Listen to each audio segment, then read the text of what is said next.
Bovine tuberculosis is an infectious and notifiable disease of cattle caused by the bacteria Mycobacterium bovis. It can also infect and cause TB in other mammals, and has been found in a number of wild animals, including badgers, deer, foxes, rats, stoats and otters. While all these animals are susceptible to infection, research has shown that badgers are a significant reservoir of the disease, posing a risk to cattle. The level of bovine TB in cattle in England and Wales has been rising for 25 years. The area affected by bovine TB has spread from isolated pockets in the late 1980s to cover large areas of the southwest and west of England and Wales today. My name's Jo Judge. I'm a wildlife biologist. I carry out research into how the behaviour of wildlife affects the spread of disease. I've been studying the link between badgers and bovine TB since 2006. The disease is having a serious impact on many farm businesses, families and communities due to the cost of TB testing, disruption to business through movement restrictions and the loss of animals. This DVD looks at how to minimise the risk of bovine TB in your herd by reducing the amount of direct and indirect contact between your stock and badgers. The advice comes from the research project that my colleagues and I at the Food and Environment Research Agency have been carrying out for the last 6 years, and from the practical experience we have gained through working with farmers to see what works in the real world. In the first section, we'll learn about badgers, their behaviour, activity and the way they live. Getting to know a little about the behaviour of badgers can help you identify if you have a problem with badger visits, and by understanding their habits, you can plan what measures may work best on your farm. In the second section, we will explore some of the practical steps that you can take to minimise the risk of your herd coming into contact with badgers, and hear from farmers who have tried the measures suggested.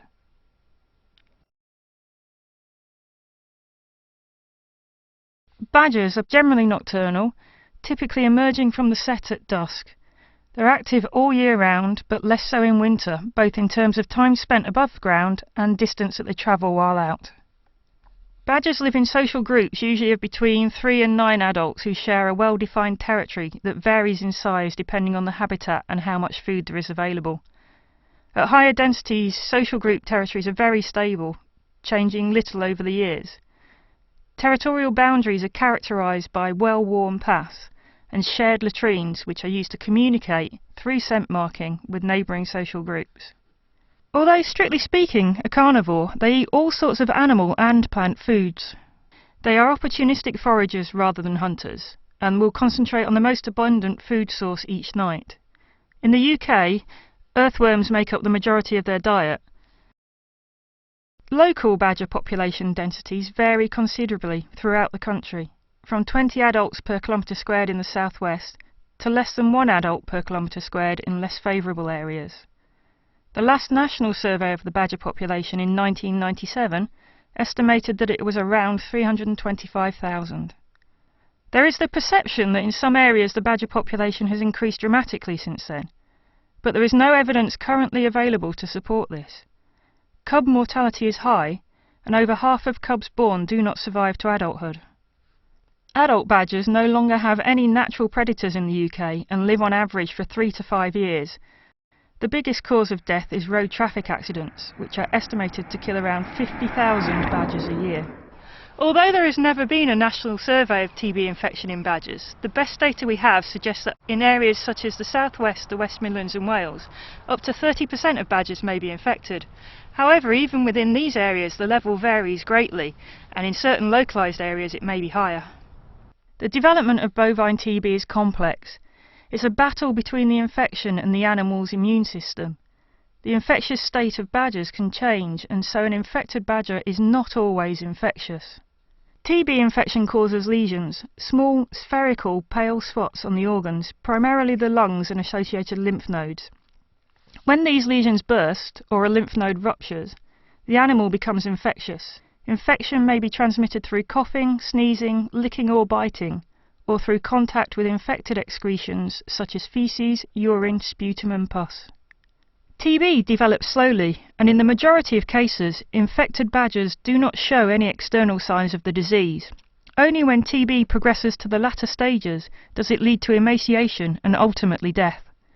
although TB is not the only possible cause when badgers are in that state. As badgers are very social animals who engage in things like mutual grooming, and because they live in these dark, humid sets, it could be thought that disease would spread fairly easily between members of the same social group. However, a long-term study found that even within social groups where infection is present, TB is not detected in all individuals. Furthermore, infection is not detected in all social groups, even in a TB hotspot area. The stable territorial social structure limits the amount of contact between badgers of different social groups, which reduces the opportunities for infectious badgers of one group to spread the disease to susceptible badgers in another group.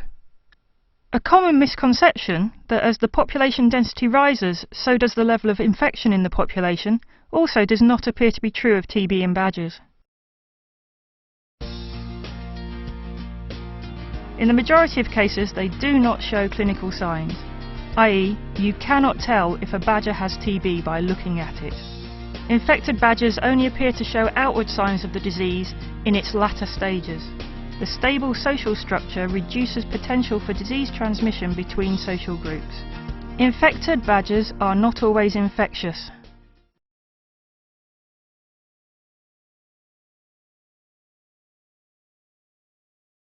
In this section, we are going to highlight how transmission of TB from badgers to cattle may occur, identify potential risk areas on farms, and look at some simple measures that you can take to increase your wildlife biosecurity and reduce the risk of transmission of TB from badgers to cattle. In cattle, bovine TB is a chronic disease and can take years to develop. Clinical signs, such as weakness, coughing and weight loss, are now rarely seen in Great Britain due to the government's compulsory TB testing and slaughter programme. Inhalation is the primary route of transmission between cattle, although consumption of contaminated material may also be important.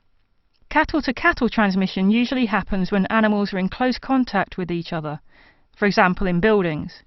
Bacteria released into the air through coughing and sneezing can spread the disease to uninfected animals. Transmission to calves may also occur through drinking contaminated milk. The relationship between badgers, cattle and bovine TB is extremely complex. Badgers undoubtedly become infected with bovine TB and can pass it on, but what proportion of cattle herd breakdowns are caused by badgers is unknown. Starting with a cattle herd, TB may be transmitted between animals in the herd, could be bought or hired in from elsewhere, and may inadvertently be sold on to other herds. Similarly, in a badger social group, transmission may occur between individuals of the same group and also to and from individuals in neighbouring groups. TB can also be spread from badgers to cattle. This can be from direct contact between the two, or by indirect contact with infected faeces, urine or other excretions. There is also the potential for cattle to infect badgers in the same ways. In order to reduce these risks, you need to break the potential transmission routes.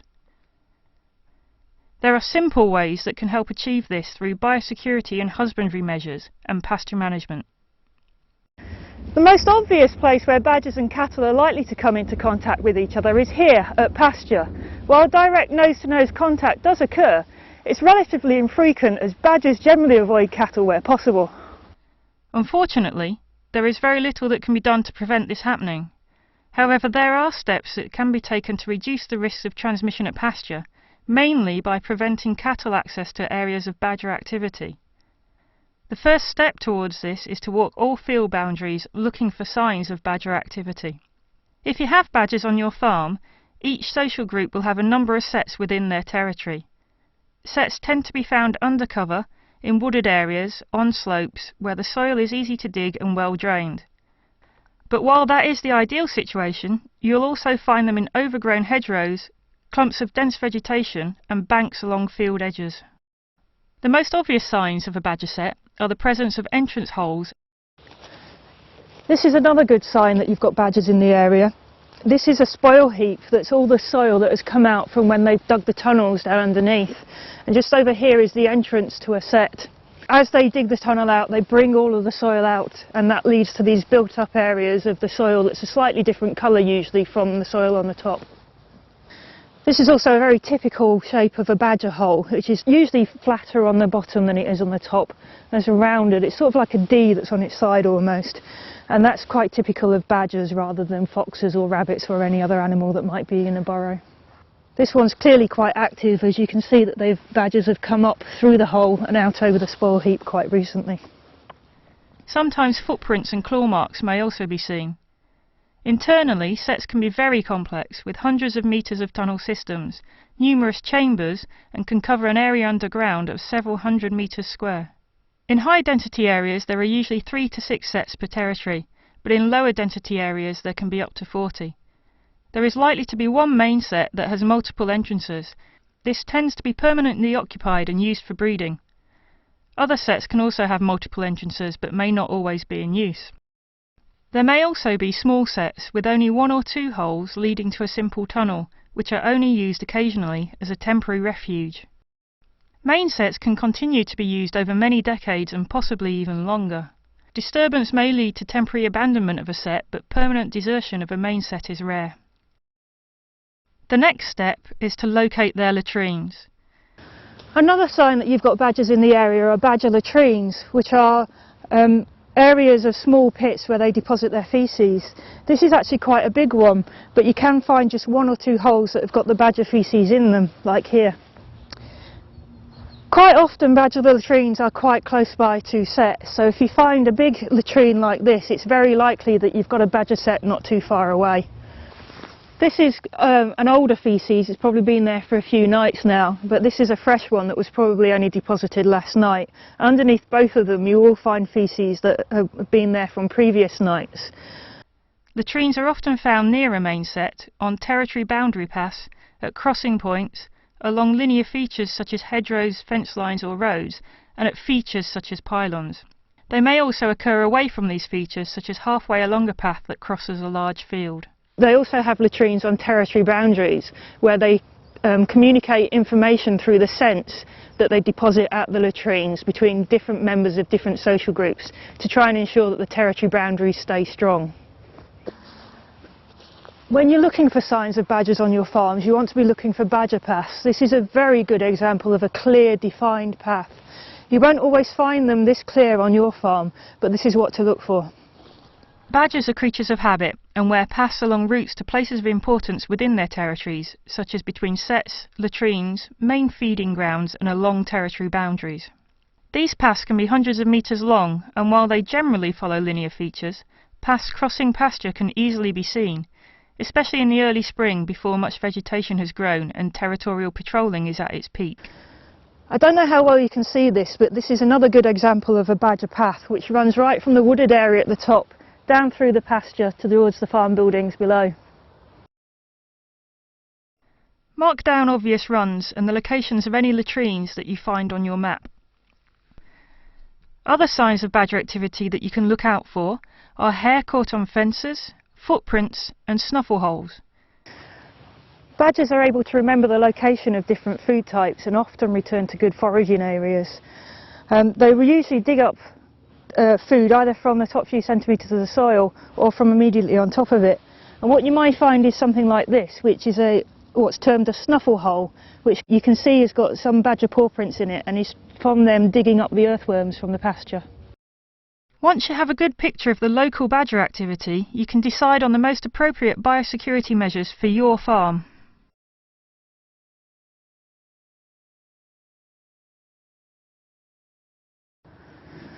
While it may not be possible to stop badgers getting access to your pasture, what you can do is try and restrict the access of your cattle to areas like their setts, where they couldn't come into contact with potentially infectious material like faeces. And a simple way of doing that is just to put a strand of electric fencing around the set. If there is a set cattle can gain access to, whether in adjoining woodland or in the pasture itself, do not try to destroy them or restrict badger access, as they will probably just move their activity elsewhere within your fields. Interfering with an active badger set in any way without a licence is illegal. Also remember that some sets are not always in use, so while it may look inactive at the moment, it may become active again in the future. Grazing cattle will generally avoid badger faeces if they can, but when stocking density is high or the pasture is being grazed quite low, They may be less choosy and either graze over badger feces or move it out of the way to get at the grass below, which may increase their risk of becoming infected. So keep an eye on the pasture and rotate cattle to other fields if possible.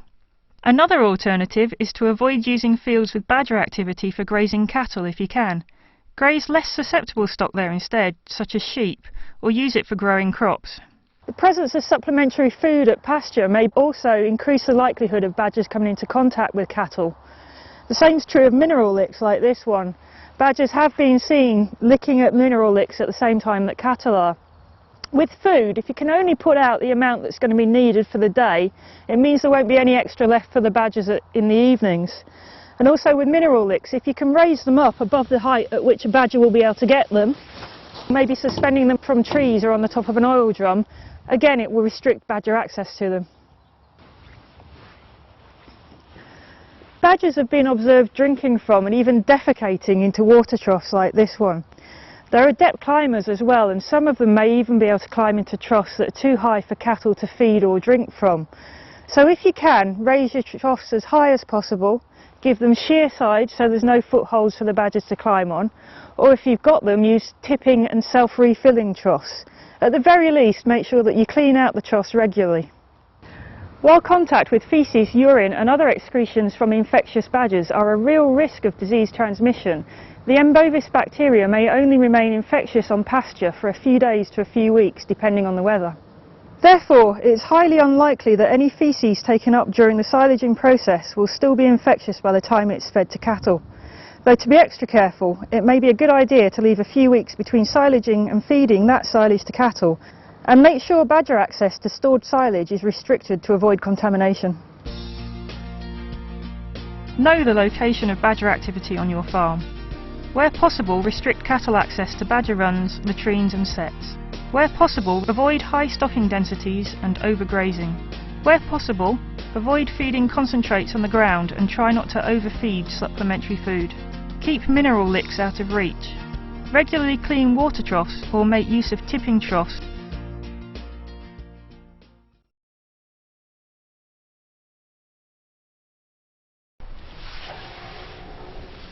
What you may not be so aware of is the risk of contact with badgers and their excretions within your farm buildings. Research studies have shown that badgers may actually visit farm buildings quite regularly. A study in Gloucestershire, which had cameras on the buildings of 32 farms for over 2 years, found that badgers visited over 50% of the farms surveyed. The frequency of visits to these farms varied enormously, but on 10% of these farms, badger visits occurred on over 2/3 of the nights the cameras were in place. Often visits were made by more than one badger, with video evidence showing more than 10 badgers in one building. While some of the farmers were aware that badgers visited their farm buildings, others were not. Even those that knew that they had badger visits generally underestimated the frequency of those visits. John Close has got a beef herd. He took part in the Ferrer study between 2007 and 2009, looking at the level of badger activity, and as part of this project we put exclusion measures only on his cattle housing. Fortunately, we were asked to be involved with the surveillance, the camera surveillance, and being involved with that made me realise just how important it is for biosecurity with stopping badgers going in buildings, because they are opportunists. They do go in, and I've seen them go in, and it is peace of mind. So were you surprised at the level of badger activity that the cameras showed you had? Oh yes, absolutely. Over the 2 years the cameras were surveilling, we had over 450 incidences of badgers entering the buildings, and I did know there were badgers going in, but not to that degree. The study also investigated a range of simple badger exclusion measures to see how effective they were at reducing the potential for direct or indirect contact between badgers and cattle. As you can see from this badger skull, a badger's head is actually quite small. It seems to be that if a badger can get its head through a gap, it can get into any building. So even on a door like this, where the gap at the bottom looks relatively small, as you can see, a badger would be able to easily get under there. The buildings visited by badgers most frequently were feed stores, where they consumed a variety of foods and were observed defecating or urinating directly onto stored feed. This could then be fed directly to your cattle, and cattle are much less likely to avoid faeces when it is mixed in with their feed. John Reimer has a beef suckler herd. He also took part in the Farrer study, and as part of this study we put exclusion measures on all of his buildings to try and stop the badgers getting in. Could you just explain what was in this building here? This is the old stone barn where we've stored our feed, and we had the cameras were put inside to monitor what was getting inside when we found badgers were getting in. So what the quite simple measure was to just sheet off the bottom of the door, and that stopped anything getting in. Were you surprised that badgers could get through a gap that small? Well, I was. I wouldn't have thought that if it hadn't been for the cameras monitoring, I wouldn't have realised that they could have got in there. So it was quite an interesting exercise. That's right, but it was quite an interesting one. Badgers also visited cattle houses where they were observed feeding out of troughs at the same time as cattle, hunting for rodents, eating invertebrates and collecting straw and hay to take back to the set for bedding. So I can see you've put some more measures on here. Why did you put this gate on? Well, originally there were some old wooden doors here that were very badly fitting, and I hadn't realised at the time that this point here was a place where they could get in, and that by sheeting the door and keeping them out, it was stopping them access to all the cattle sheds. This entrance here is naturally sealed off with a sliding door, so that was no problem. But then, where the badgers were coming in was, until sealed off, was round the back there, through the old broken doors, and round under the rails, and obviously into the pens and on beyond, to the rest of the cattle. Okay, yeah, that's a good example of where you don't need to do every direct access into the cattle shed, but where there might be areas around the sort of perimeter that you can block off. So John, can you tell us what was done here? Well, this gate here was just an ordinary gate that had tin on. It was actually corrugated tin, and there was no flap on the bottom as there is now. It was just a gap, and so obviously the badgers could go in as they pleased. And this gate here was just an ordinary railed gate with no tin on, so there again the badgers could go through. And so it is peace of mind that I know they're not going in there now, which is good, I think. So how does the flap work?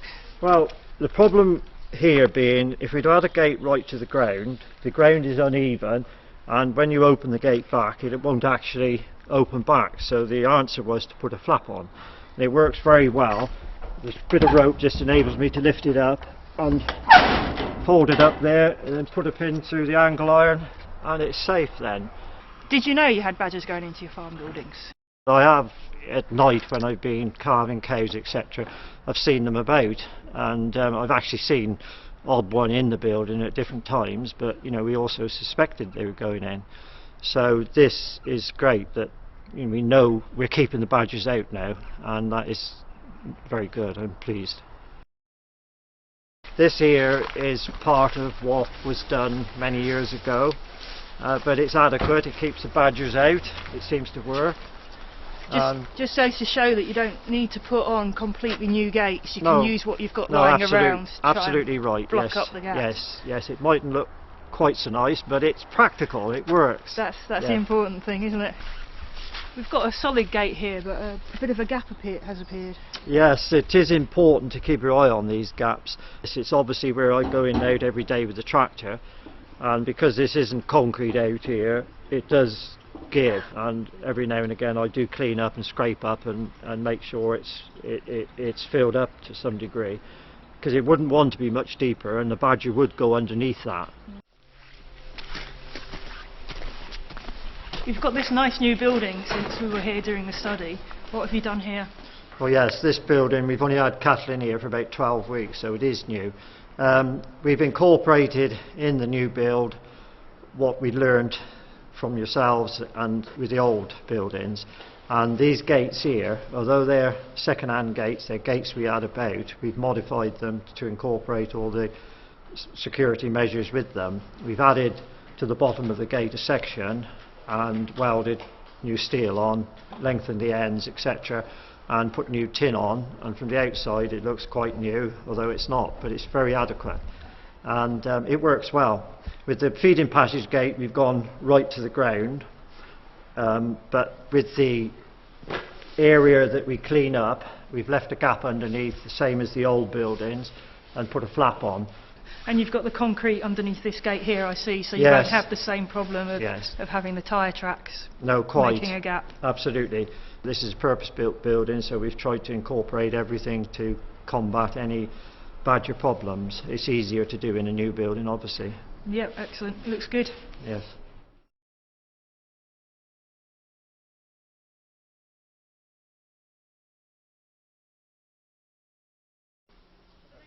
Martin Slinger has got a beef suckler herd. As part of this study, he was one of our control farms, so he didn't have any exclusion measures put on his buildings. So you're one of the farms that was kind enough to take part in a Ferris study where we put up some cameras around your farm to look at the actual level of badger activity in the farm buildings. Were you surprised at what we found on the photos? Not really, not with the number of badgers we knew we had here. Yeah. Some of the photographs were spectacular, and seeing them get up towards a spout of a trailer to lick it out clean, and that's when we took a decision to do away with that one and get an enclosed bin. So actually seeing the evidence of the badgers eating from the trailer, that prompted you to do something about making your feed more secure? It did, yeah. Because we may be lucky in this valley, but you go out over the hills all around us, there's been large amounts of TB over the years and still is.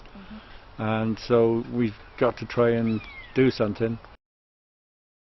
Lynn Jones is a dairy farmer. He wasn't part of the Ferris study, but he's been working on his own initiative to put measures in place to try and reduce contact between his cattle and badgers. We do have a lot of badgers in the farm where we keep the dairy cows. The activity, you see a lot of them turfing up the grass and things like that. There's one hedgerow there, there must be about 5 or 6 sets along the hedgerow, and they do tend to come out into the field with their holes, you know. And what measures have you taken in your fields to try and reduce the contact between badgers and cattle? Well, in the home farm here we've put electric fencing around all the fields, permanent electric fencing. So if you get a set coming out further than the hedge, we just can extend the electric fence around it with no problem at all, really. So that can be done quite easily. If cattle see fresh soil, they tend to go and lick it and rub it and whatever. I don't really like to see them doing that, you know. I'd much prefer to put a fence around it then. Have you done anything to try and reduce the contact between badgers and cattle in your buildings? One thing we are in progress of doing at the moment, we had an outside feed area in the dairy farm, and we are now building a shed over that. So hopefully it will be, once it's finished, it will be badger proof. The doors will be fitting to the floor and things, so badgers won't be able to go into it during the night. So hopefully that, going forward, that will minimise the contact as well. The study found that when the exclusion measures were properly maintained and used, they were 100% effective in stopping badger visits to those buildings. It was also discovered that if you only had measures on some of the buildings, it reduced the frequency of visits to other buildings on that farm that didn't have measures in place. This effect was most evident when it was the feed stores that had exclusion measures fitted. However, the measures did not completely stop badger visits to the farmyard. Badgers would regularly return, looking for access to buildings, for example if gates were left open. This emphasises the fact that exclusion measures need to be used every night and kept in a good state of repair. This particular flap here, one day when I cleaned out, I forgot to close it. Not intentionally, it just happened. But then when I spoke to yourself at a later date, you said a badger had entered that particular night. So it just proves the importance of keeping the protection there in place all the time. Badger visits to farm buildings can be quite frequent, and even if you do not see them, they may still occur. Badgers visit feed stores most frequently, however visits to cattle housing also occur quite regularly. A gap of just 3 inches is big enough to enable a badger to gain access. A range of simple measures which block gaps and use sheer sides with no footholds can stop badgers entering buildings. If you cannot stop visits to feed stores, consider storing feed in metal, lidded feed bins. Exclusion measures must be used every night and kept in a good state of repair. Do you think implementing the measures was worthwhile? Oh, absolutely. Absolutely, yes, and I'd recommend anybody to really think hard about it. I can certainly see the benefits and the measures do work, so I'd recommend anybody to seriously think about it. I think any way that you can keep them out from the feed areas. I mean, we know that the badgers are looking for food, and they come in, they go up the mangers. Any way that you can keep them out, I mean, is bound to lessen any risks of any infected animals getting in. Hopefully, over the course of this DVD, you will have discovered a little more about the general ecology and behaviour of badgers and how they are involved in TB transmission. This knowledge and the practical steps that have been suggested can help reduce the risk to your cattle. Admittedly, some of these measures will not be suitable or even necessary on all farms, and they will not completely remove the risk of your cattle getting bovine TB. However, by implementing some of these simple ideas, you'll be able to mitigate the risk of your stock coming into contact with badgers, both at pasture and in farm buildings.